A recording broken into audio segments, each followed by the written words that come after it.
Robin Hobb called this book dazzling, so I knew I had to pick it up.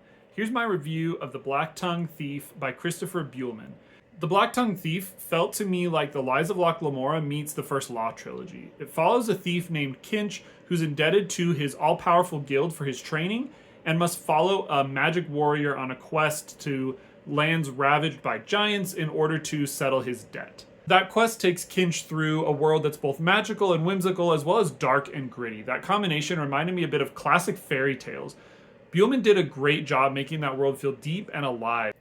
It was broad in its cultures and deep in its histories, but everything was grounded through Kinch's perspective.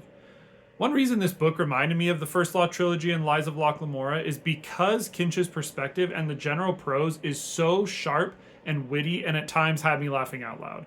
The cast of The Blacktongue Thief is made up of some distinct and interesting characters that showcase the range of the world, its cultures and its magic.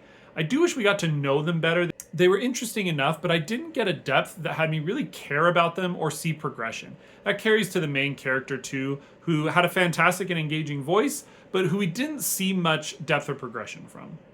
This novel carries you through a fast-paced adventure that took unpredictable turns and was packed with action. I will say that the story itself felt a bit light, a little shallow, kind of meh.